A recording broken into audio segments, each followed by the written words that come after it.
Good afternoon, everyone. Hi, Facebook world. Okay, so today I wanted to give an update to how I was feeling yesterday. I'm actually feeling super awesome today. A little bit of a headache on and off, but for the most part, really cool, really awesome. So I wanted to come on here and talk about exercising. I know a lot of people hate exercising. I am one of them. I will avoid it at all costs. Now, if you're like me, you're like, oh, I want to do this, and oh, I want to do this, and I have so many other better things to do. So you say you're going to do it after you get out of work, and then you don't, because you're like, oh, well, so-and-so said, let's go do this, or I'm really just hungry, I want to go home, or I'm too tired. So then you switch it to the morning, and then you're like, well, I just want to sleep in. And that just sounds so much better. And, oh, I was up late last night. And you make all these like excuses and reasons why you don't actually want to go exercise, or why you aren't going to go exercise, even though you say you want to, and you know you should, but you don't. Believe me, that's me. I made all the excuses in the world until a friend told me a treadmill, and it was in my bedroom, and I had kind of no choice when I got up in the morning to. It was right there, screaming my name. And even then, I still made excuses sometimes. So I get it.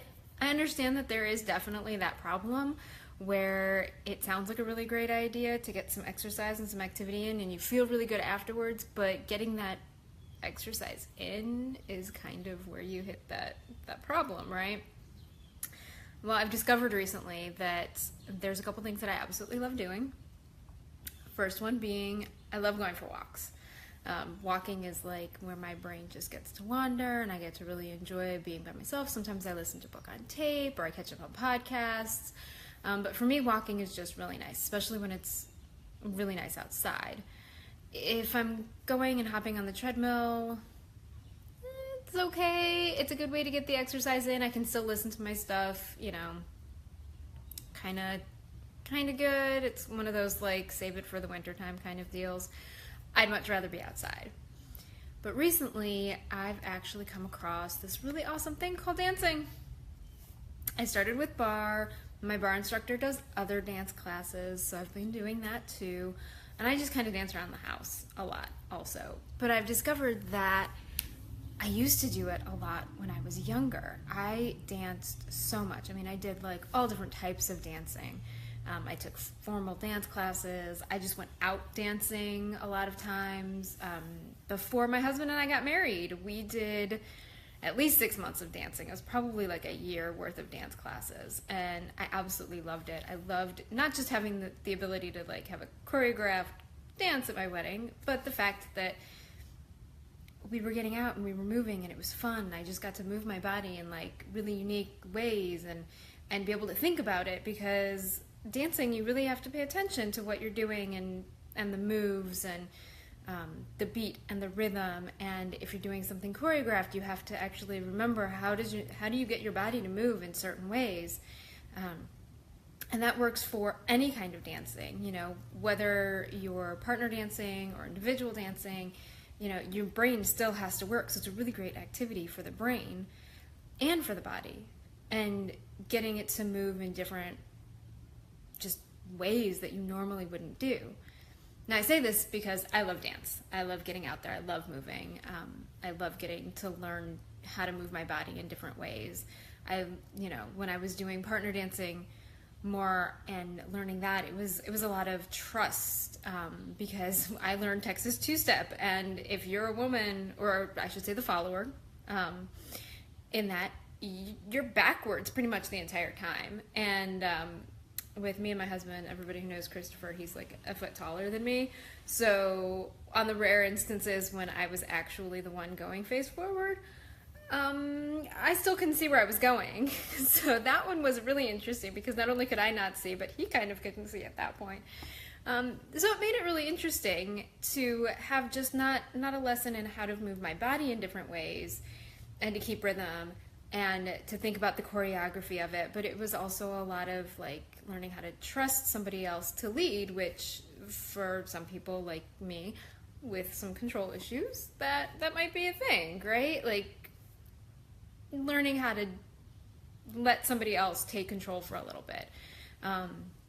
And I have a lot of interesting, just fun stories from dance classes. So if anybody ever wants to message me and just kind of talk about like the weird, crazy things that go on in your dance class, especially when you're learning how to do a lift for your wedding, definitely message me. Let me know.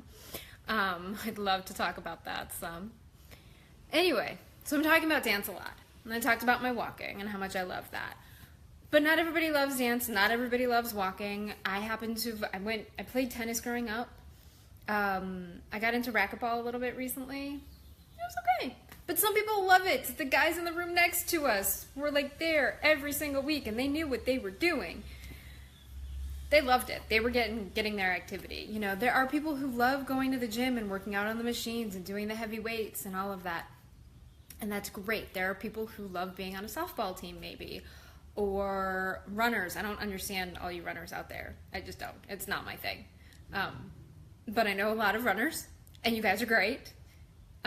It's just not my thing. But if it is, that's totally cool. And that's kind of what I'm trying to get at here, is that it's not about what I love, it's about what you love. You know, everybody says, well, I don't like to exercise. Well, I don't like to exercise. Exercise is awful.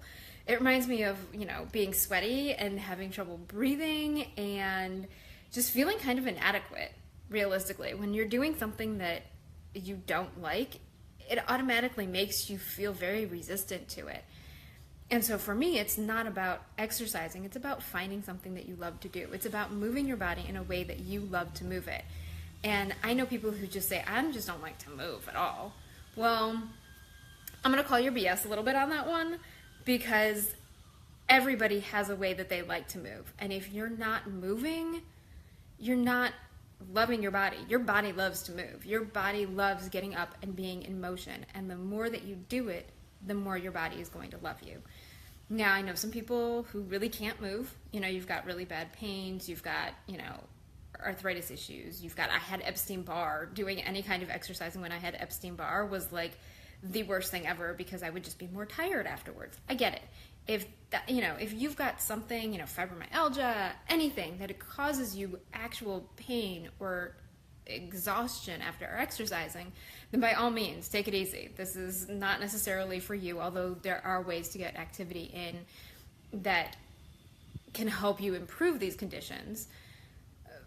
But if you're not one of those people, your body wants to move. It likes to move. And the more you move, the more it's going to want to move. After being laid up for the past few days, I was like desperate to get to my barre class today. It felt so good. I was so in need of all the stretching that we did. I'm really glad my muscles were still like good to go. I didn't lose any muscle from lying around sick, but I definitely had that those tight muscles, those sore muscles. And so it was really evident that the fact that I hadn't been moving really was causing me problems. It really, really, you know, had an effect. And it was just over a few days. So, you know, you can imagine that if you haven't been doing it for a while, it's going to take a while to get into it. And the best way to do it is to find something that you actually want to do. Because if you want to do it, it makes all the difference in the world. Because no matter how sore you might be afterwards, or how much you have to, you know, how much extra effort you have to put into it right away, it's actually going to make so much of a difference because you want to do it and it's fun for you. And you might say the next day or two, oh, I'm so sore, I can't believe I did that. And then you discover that, well, but it was so much fun, I have to go do it again. And that's where exercise becomes fun, and it's no longer exercise, it's no longer working out. Working out? I'm sorry, that sounds awful. I'm working? I have to go to the gym to work? I've got other places to work. You know, if you have a 9-to-5 job or a 3 to midnight job, or, you know, you work third shift, the last thing you want to do is go and leave that work and start another work. You know, like, let me add on another extra hour of working out because they say it's good for me. Psh. No. You're not going to do that. Find something you love. Find something you want to do. Find somebody you want to do it with, you know, like if it's something that does require another person or, you know, a team, find a team to do it on. Find a team to join. Find another person who will go for that run with you, or go to the racquetball court with you, or take dancing classes with you, whatever that may be. Find somebody. Do it.